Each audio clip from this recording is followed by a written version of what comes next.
berjanji agar melaporkan ke KPK dengan nomor telepon 017 sebagai 31 Profesor Dr. Ova Amelia MPD SPOK PhD sebagai 2 Profesor Dr. Reni Tugas Polo sebagai 3 Kepolisian Negara Indonesia sebagai 4 dan sebagai guru serta dibuka dan nyatakan terbuka umum.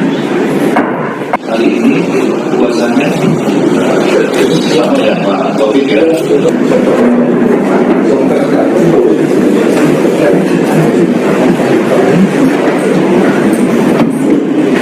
Silakan.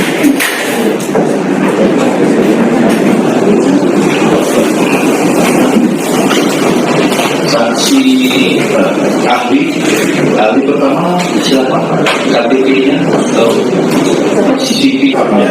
Kesempatan yang diberikan untuk tergugat satu melalui kuasa hukumnya berkenaan dengan kehadiran Dr.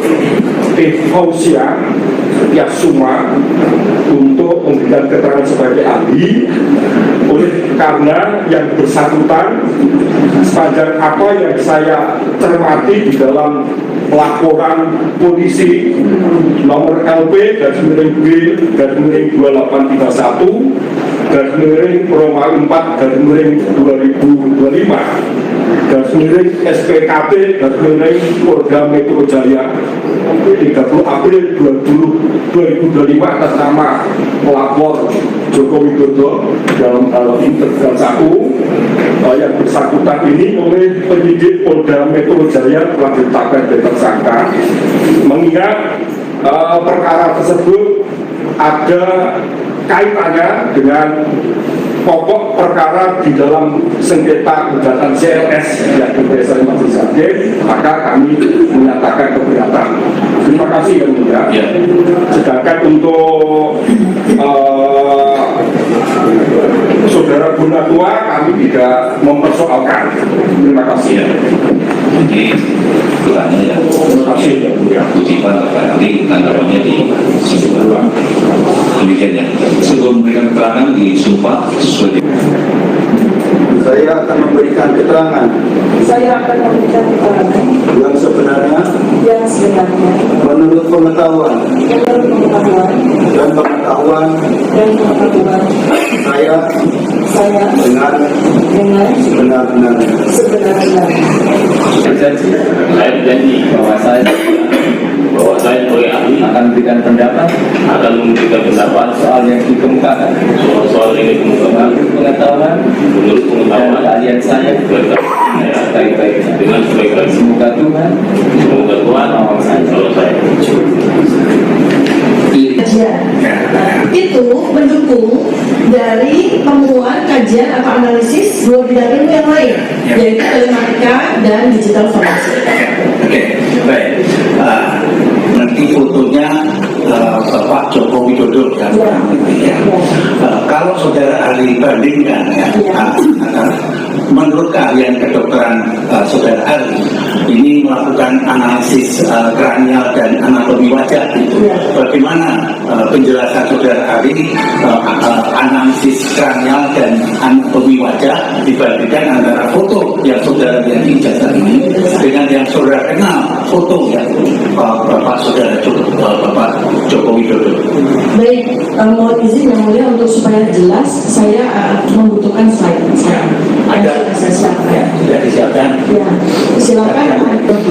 Epidemiologi itu adalah sebuah fenomena yang ada, dan fenomena itu kemudian diwujudkan dengan angka.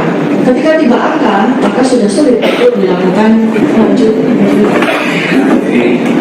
yang ada fotonya, bukan, yang ada komparasi, ada beberapa foto.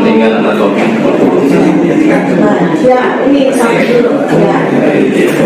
Jadi itu menunjukkan sebuah foto yang tidak terlalu jelas, sehingga ketika saya lakukan metode facial action coding system maupun 20 tahun dengan foto yang ada di ijazah, dengan asumsi bahwa sesuai dengan penjelasan yang disampaikan bahwa seseorang ya lulus di tahun 1985, berarti kisaran usianya antara 2 foto-foto yang kisah sekitar 25 tahun itu bukan foto dari Pak Joko Widodo.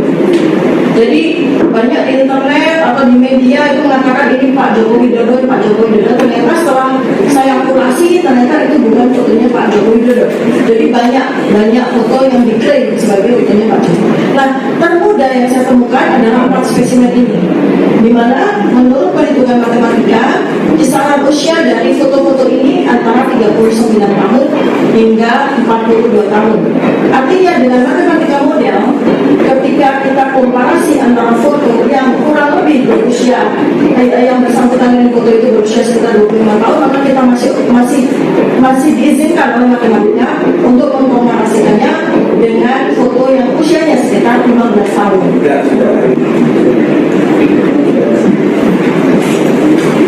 Karena apa? Karena artefak wajah bersangkutan mengambil cakaran hebat atau operasi dan sebagainya yang kemudian membuat anatomi dan morfologi itu berubah. Sepanjang itu tidak dilakukan, maka interpupillary distance itu akan terus menetap. Nah, ini salah satu artefak yang bisa digunakan untuk melakukan uji komparasi terhadap foto-foto yang diklaim sebagai foto-foto dari yang bersangkutan. Jadi ini saya berikan sebagai contoh saja satu. Bagaimana kemudian kita masukkan di dalam Bayesian model heuristik, maka kita akan mendapatkan distance atau ukuran pupil antara foto yang ada pada ijazah yang sudah di-enhance dengan foto salah satu dari foto Presiden Joko Widodo. Ini saya jadikan contoh saja. Sebetulnya saya lakukan ada semua foto. Contoh ya. Nah, jadi landmark dari wajah itu yang menetap itulah yang kemudian dimasukkan ke dalam model matematika. Interpupillary distance, kemudian center dari mata kiri left eye dan center dari mata kanan right eye.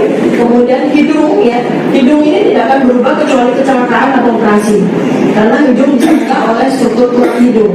Jadi yang diukur oleh model matematika itu adalah tulang hidung, jarak tulang hidung dengan jarak cuping. Ini juga menetap. Kemudian foto yang ada pada ijazah seseorang dalam Joko Widodo sama dengan foto dari mantan Presiden Joko Widodo. Ternyata Bayesian membuktikan sebaliknya. Bayesian membuktikan bahwa ada perbedaan sebesar 86,6%. Dari sini disimpulkan bahwa H0 atau hipotesis 0 patah. Yang tegak adalah hipotesis 1 secara saintifik. Artinya bahwa foto yang ada pada ijazah Joko Widodo berbeda sebesar 86,6% dengan foto-foto mantan Presiden Joko Widodo dengan Bayesian model heuristik. Soal foto kita pending dulu ya. Kita di dalam otak manusia itu yang bernama hippocampus. Ingat Bayesian, terutama dalam hal ini, apabila kita bicara tentang riwayat pendidikan, maka kita bicara tentang riwayat tersier.